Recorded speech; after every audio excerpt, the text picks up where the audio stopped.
Dunia ini tidak lepas dari yang namanya energi. Energi itu sesuatu yang tidak nampak, tapi dia mempengaruhi hampir seluruh isi alam semesta. Ternyata rahasia kemakmuran dan kekayaan itu juga bermula dari sebuah kata energi. Di video kali ini saya akan membahas sebuah fenomena. Mengapa sesuatu yang tak terlihat energi ini bisa membuat segala sesuatu yang tidak ada menjadi ada. Video ini akan membahas tuntas dan memperbaiki energi Anda. Begitu juga dengan rezeki Anda semakin lancar. Tonton sampai selesai.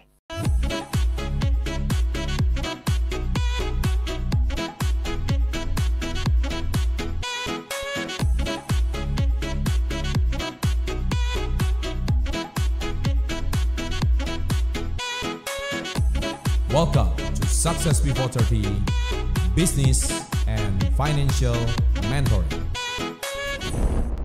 Sahabat entrepreneur, salam hebat luar biasa. Nah, di video kali ini saya akan membahas dengan sebuah judul yang serem, yaitu pahami ilmu energi ini kalau Anda ingin kaya raya. Kok bisa sih? Seperti yang tadi saya sudah sampaikan di awal, energi itu sesuatu yang tak kelihatan tapi dia menggerakkan segala sesuatunya. Masih ingat dengan Einstein, dengan teori E sama dengan MC kuadrat, bagaimana energi itu bisa bermula dari kecepatan cahaya. Bagaimana segala sesuatu itu, kalau Anda pernah belajar hukum fisika, bagaimana segala sesuatu itu bisa digerakkan cuma dengan sebuah energi. Bahkan juga hukum kekekalan energi, itu semua juga berasal dari kata energi.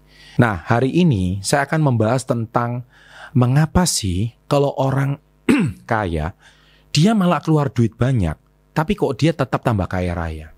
Sedangkan orang miskin, dia sudah hemat, sudah irit, sudah tabung baik-baik, tapi sumber pemasukannya tidak bisa sekencang orang kaya. Yang saya selalu tekankan kepada Anda semuanya, bahwa energi ini dampaknya itu sangat luar biasa. Dampaknya sangat luas. Kalau Anda ingin kaya raya, Anda ingin makmur, Anda harus punya satu mental yang namanya energi kelimpahan. Karena energi kelimpahan ini bisa membuat setiap orang menjadi sangat luar biasa. Energi kelimpahan ini bisa membuat cara berpikir seseorang berbeda. Karena dia percaya, kenapa kalau uang, dia itu percaya seperti tahu sumur ya. Kenapa sumur itu kalau ditimba ya sama gayung dan sebagainya, dia tidak pernah habis. Karena sumur itu punya yang namanya sumber mata air. Nah, sumber mata air itu sumbernya kelimpahan. Jadi air sumur kalau ditimba tidak pernah akan ada habisnya. Mungkin musim kering, musim kemarau, iya. Tapi itu paling 2 bulan, 3 bulan, setelah itu dia keluar lagi mata airnya. Singkat cerita, dia tidak pernah kehabisan air. Dia sumbernya kelimpahan. Energi atau filosofi sumur ini, filosofi air sumur ini, sangat dipahami oleh orang-orang kaya itu tadi. Orang-orang kaya percaya kalau air atau uang ini tidak disalurkan, maka sumbernya juga akan habis. Jadi kalau dia mau mancing air sumber, maka dia harus salurkan supaya sumur ini tidak meluap. Bisa dimanfaatkan untuk orang-orang yang membutuhkan di sekitar. Maka mata air itu baru bisa memberikan sumber yang baru. Tapi kalau dia tidak diberikan kemanfaatan atau kelimpahan, maka sumber mata air ini juga bisa kering. Dan dia pindah ke sumber mata air yang lain. Nah, sahabat SW30, kalau hari ini Anda ingin berkelimpahan, maka pesan saya satu, Anda harus punya mental energi berkelimpahan. Justru loh, Pak Chandra kan mengajarkan menabung. Bukankah menabung itu, Pak, membuat diri kita itu takut, Pak, kalau kita itu mengeluarkan uang, supaya kita jaga-jaga uang proteksi, uang keamanan, persiapan, ataupun misalkan pendapatan tidak ada pengeluaran tidak terduga. Saya setuju. Tapi sewaktu Anda menabung itu energi Anda seperti apa? Anda energinya takut atau energinya bahagia? Ini dua hal yang berbeda. Sewaktu Anda menabung, Anda energinya itu bahagia. Hasil tabungan Anda juga akan berlipat ganda. Tapi kalau Anda menabungnya itu karena ketakutan, karena Anda dulu pernah miskin, pernah tidak punya uang, sehingga Anda harus pelit sama diri sendiri, pelit sama orang lain, maka filosofi air sumur ini tidak terjadi kalau Anda energinya takut. Tapi kalau Anda energinya menabung, itu untuk memproteksi diri sendiri dan menjaga-jaga diri sendiri, tapi Anda juga menyisihkan sebagian untuk sedekah, Anda menyisihkan sebagian untuk beramal, Anda juga menyisihkan sebagian itu untuk kebahagiaan orang lain, misalkan ke zakat kalau orang Islam mungkin, atau sedekah atau apapun itu namanya, maka Anda tidak pernah akan takut untuk hari ini berbagi. Karena energinya bahagia. Nah, energi bahagia itu adalah energi memberi. Memberi itu bahagia. Dan energi memberi itu tidak pernah menuntut balik. Ya saya bagi-bagi aja. Dan energi memberi itu adalah energi kelimpahan. Dia tidak pernah energinya itu merasa habis. Contoh, kemarin saya di pesawat, saya tuh disapa oleh salah seorang pengusaha di Surabaya. Dia bilang, Pak Chandra mau kemana? Saya bilang mau ke Surabaya. Nah, sewaktu di pesawat, kami duduk di bisnis kelas, pengusaha itu nanya sama saya, Pak Chandra itu kesibukannya banyak sekali ya. Pak Chandra jadi content creator apa nggak menyita kesibukan Bapak? Saya bilang tidak. Saya menjadi content creator YouTube ini sudah sejak 11 tahun yang lalu. Saya punya ilmu, saya limpahkan. Saya punya ilmu, saya berikan. Dan saya membagikan ilmu ini penuh dengan kebahagiaan. Dan anehnya, ilmu saya tidak pernah habis. Jadi energi yang diberikan energi kelimpahan. Saya ini sedekah ilmu gratis di YouTube. Saya sedekah ilmu membuat masyarakat Indonesia dan sahabat SP30 lebih cerdas, sehingga saya sedekah ilmu. Ketika saya justru sedekah ilmu, saya diberikan sebuah gudang ilmu yang unlimited. Ilmu yang sama, Anda juga berbagi dengan keuangan. Ketika Anda hari ini sedekah uang, maka sumber keuangan di belakang itu akan menanti dalam jumlah yang sangat besar. Itu yang dimaksud dengan energi kelimpahan. Karena saya selalu menekankan di buku saya Badai Pasti Berlalu, jangan pernah takut memberi. Karena orang yang memberi tidak pernah kekurangan. Dan selalu saya berpesan, jangan tunggu kaya baru memberi. Tapi memberilah, Anda akan semakin kaya. Itulah mental kelimpahan. Itulah energi kelimpahan. Itu nggak ada energi ketakutan sama sekali. Kalau energi yang takut, justru saya takut ini, saya takut memberi nanti berkurang. Secara teori memang memberi itu harta Anda kekurang. Tapi Anda sedang dipersiapkan sumber mata air yang jumlahnya itu tak terbatas. Nah, alam semesta ini aneh. Ketika orang yang rajin memberi, dia itu malah dipersiapkan sebagai saluran berkat bagi orang lain. Nah, Anda harus percaya itu. Ketika Anda percaya itu, niscaya itu sangat luar biasa. Nah, yang kedua adalah energi kebahagiaan. Ketika Anda berbagi energi kebahagiaan, Anda hari ini berbagi, energi berbagi. Dan Anda melihat senyumnya orang lain, kebahagiaan orang lain, maka Anda tidak pernah habis kekayaan Anda. Karena yang Anda bagikan kebahagiaan. Saya awalnya sempat terpikir juga sih, waktu saya menjadi content creator 11 tahun yang lalu, nanti kalau saya kehabisan konten gimana ya? Nanti kalau saya kehabisan ilmu gimana ya? Nyatanya saya sempat beberapa kali mau berhenti nge-YouTube gitu. Kenapa? Karena saya takut ilmu saya habis. Tapi rupanya saya diberkati banyak tim yang luar biasa. Di belakang kamera ini banyak tim-tim hebat yang memberikan saya ide, inspirasi, yang membuat saya dipadukan dengan pengalaman saya. Akhirnya saya berbagi ini penuh dengan kebahagiaan, tidak tertekan. Jadi yang mendapatkan dampak paling besar ketika saya berbagi konten ini, selain jutaan subscriber saya bahagia, sayalah orang yang paling bahagia. Kenapa? Karena saya sedang menerapkan energi kebahagiaan, yaitu berbagi. Ketika kita membahagiakan orang lain, ternyata kita jauh lebih berbagi. Ketika kita menyenangkan orang lain, kita jauh lebih menyenangkan diri sendiri. Jadi Anda itu hari ini itu lemahnya di mana? Anda berikan dulu kepada orang lain. Kamu sakit. Anda tahu kenapa sakit? Berarti di tubuh Anda ada yang tidak balance atau tidak seimbang. Kenapa tidak sebalance? Salah satunya Anda pasti tidak bahagia. Kenapa tidak bahagia? Ujung-ujungnya Anda jarang memberi. Memberi adalah cara alam semesta untuk membalanskan tubuh Anda.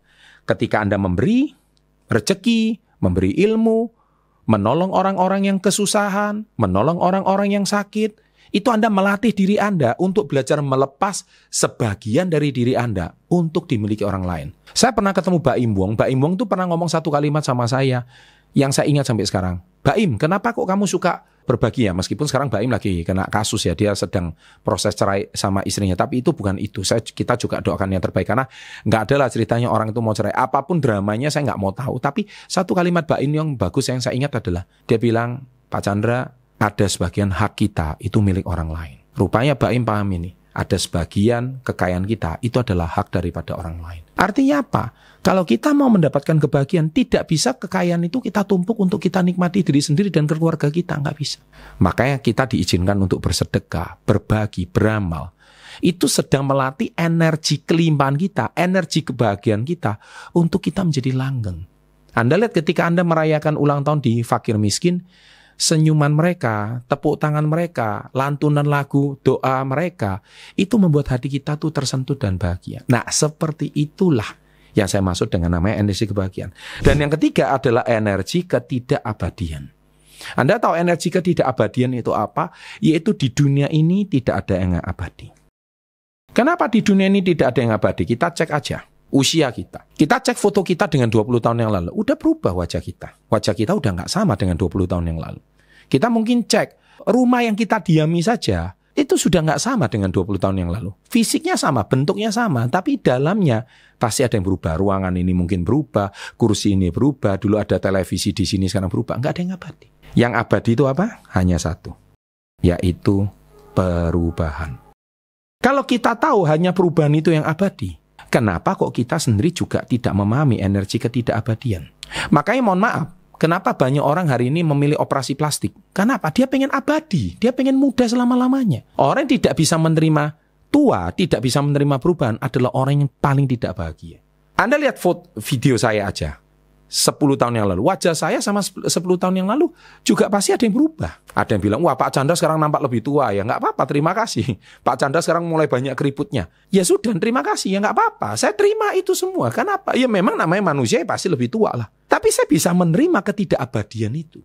Emang saya tuh tetap awet muda terus seperti 10 tahun yang lalu. Ya harapannya sih seperti itu. Siapa sih yang manusia nggak pengen awet muda? Tapi saya menerima bahwa manusia itu akan menua. Saya menerima bahwa manusia itu pasti akan mengalami perubahan. Nah, energi ketidakabadian ini juga berlaku sama dengan harta kekayaan Anda. Bahwa harta Anda itu tidak abadi. Supaya harta Anda abadi itu apa? Ya harus disedekahkan. Nah, kan gitu ceritanya. Harus diamalkan. Makanya orang-orang kaya semakin kaya, dia mengerti itu. Makanya kenapa dia punya fakir miskin, dia ke yatim piatu, dia punya CSR, dia tuh punya saluran untuk membuat hartanya itu lebih langgeng. Karena dia tahu hukum perubahan ini. Orang yang memahami hukum ketidakabadian adalah orang yang paling bahagia. Orang yang bisa menerima perubahan. Orang yang bisa menerima kenyataan. Saya pernah hampir bunuh diri. Waktu saya usia 22 tahun, ibu saya meninggal. Kenapa? Karena saya kenapa mau bunuh diri? Karena saya tidak terima ibu saya meninggalkan saya. Ketika saya bisa menerima bahwa ibu saya itu juga immortal, ibu saya itu juga nggak abadi. Ibu saya sudah pindah ke alam yang lain. Dia tetap hidup dalam memori, dia tetap hidup dalam jiwa, tapi secara fisik dia sudah tidak ada. Detik itu juga saya baru bisa menerima hukum perubahan ini. Orang yang tidak bisa menerima hukum perubahan ini adalah orang yang paling menderita, orang yang paling stres, orang yang paling cemas, dan orang yang paling depresi. Nah, mari kita bahas. Dari sini kita lihat ini dikarang oleh David Hawkins. Anda bisa beli bukunya. David Hawkins itu mengarang buku berjudul Power vs Force, yaitu energi vs force. Force itu tertekan.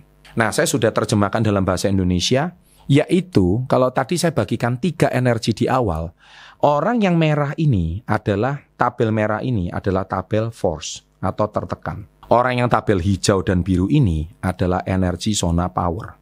Ini orang yang paham energi. David Hawkins ini seorang ahli energi. Dia juga, kalau saya nggak salah, seorang profesor fisika juga. Dia meneliti level kesadaran manusia dari sudut pandang energi. Jadi ketika orang sakit, orang stres, orang yang dulunya sehat dan dia sakit, itu dia pasti energinya merah dan force. Dia pasti nganggap remeh, dia pasti sedih, dia pasti menyesal, patah semangat. Ada nggak sih orang yang sakit itu tapi semangatnya membara? Jarang. Dia biasanya patah semangat. Nah, akhirnya dia merasa gelisah, dia merasa, intinya orang yang energinya di bawah ini, yang sombong, amarah, ketakutan, cemas, khawatir, itu semua orang energi kaum bawah. Makanya orang yang suka drama dan gosip, itu semua kaum bawah semua. Orang yang nonton Success Before 30, itu saya selalu menaikkan level energi Anda dari yang hijau ini, dari level, nah dia meneruskan dari log ini. Log ini dari energinya minimal 200 ke atas. Kalau orang 200 ke atas sampai 1000, itu adalah energinya power. Sedangkan orang yang 200 ke bawah, angka 20 sampai 175, ini energinya tertekan atau force. Nah, orang yang energinya tertekan dalam penggunaan uang, dalam berbagi ilmu, dalam bersosialisasi dengan masyarakat, dalam berumah tangga, pasti energinya itu tertekan semuanya. Sombong, amarah, menakutkan, tragis, patah diri, dikekang, agresi, dan sebagainya, dan sebagainya. Sedangkan orang yang zonanya power, itu dia mulai belajar memberdayakan orang lain, dia merasa diri layak, dia menjadi pemberani, bukan penakut, dia menjadi netral, dia menjadi percaya, pelepasan. Orang yang energinya 250 lebih naik, orang yang energinya 300, dia optimis, niat yang kuat, dia bersedia, bukan menarik diri gitu. Orang yang 350 malah melampaui apa yang terlihat. Dan orang yang hari ini Anda perhatikan, orang yang levelnya tadi saya bilang kelimpahan, itu adalah orang yang punya pelepasan gitu loh. 250 ke atas energi kelimpahan itu. Jadi dia tahu bahwa ini harus dilepas. Di dunia ini nggak ada yang immortal, nggak ada yang abadi. Jadi semua itu harus ada yang dilepas. Ketika dia melepas, maka dia akan menerima sumber pemasukan yang besar. Itu sudah jelas di warna hijau ini. Tapi orang yang mengekang di level 125 ini, dia kekang terus itu, maka dia kesulitan untuk mendapatkan sumber energi atau sumber pemasukan yang baru. Uang itu seperti energi yang flow. Uang itu seperti sumber mata air. Anda mau dapat pemasukan yang banyak, Anda harus keluar juga. Seperti makan, Anda cuma makan tapi nggak bisa buang, kan sakit tubuh Anda. Makan dan buang harus seimbang, baru energi Anda membaik. Percaya nggak percaya? Selain energi kelimpahan adalah energi kebahagiaan. Kita lihat energi bahagia itu di mana? Orang yang cinta kasih, orang yang tentram, bahagia itu bahkan energinya di 600. Jadi ketika Anda berbagi itu Anda bahagia. Makanya ketika channel Success Before 30 didirikan, tujuan saya adalah berbagi kebahagiaan, berbagi sukacita, berbagi kegembiraan, berbagi rezeki, berbagi ide. Dan ternyata ketika saya memberikan energi berbagi ini di level 600 ini, saya tidak pernah kekurangan ide dan tidak pernah kekurangan konten gitu. Makanya jangan-jangan kalau rezeki Anda seret, rezeki Anda mampet, pemasukan Anda berkurang, jangan-jangan Anda kurang berbagi. Karena energi Anda justru gelisah, penyesalan, putus asa. Nah, sebaliknya yang terakhir adalah energi ketidakabadian. Nah, itu artinya apa? Ketidakabadian itu adalah di sini pelepasan, ya kan? Atau tidak terlukiskan. Kemudian pencerahan. Wah, ini tinggi sekali. Ya, itu artinya apa? Orang yang memahami ketidakabadian itu artinya orang yang energinya di atas ini semua. Energinya itu penuh dengan pengharapan. Energinya penuh dengan optimis. Karena dia sadar tidak ada yang abadi. Energi dia itu selaras. Karena dia tahu dia tidak abadi. Jadi kalau dia sadar dia tidak abadi, maka supaya dia menjadi abadi, maka dia harus berbagi. Nah, makanya dia menerima. Ya kan? Dia pengertian. Ya kan? Dan dia itu orangnya pasti terus merasa tentram. Dia menerangi orang lain.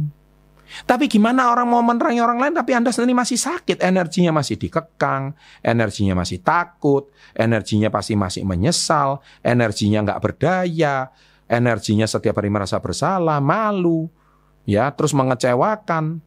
Nah, itu dia, dan akhirnya nyangkal. Nah, orang-orang seperti ini tuh nggak bisa. Sedangkan orang yang energinya berbagi adalah orang yang bijaksana. Semoga dari tabel ini kita paham tentang hukum energi ini. Kalau kita paham hukum energi ini, so Anda sudah semakin tahu kenapa orang kaya semakin kaya raya. Kenapa orang sukses semakin sukses. Karena dia paham 3 energi yang tadi saya sebutkan.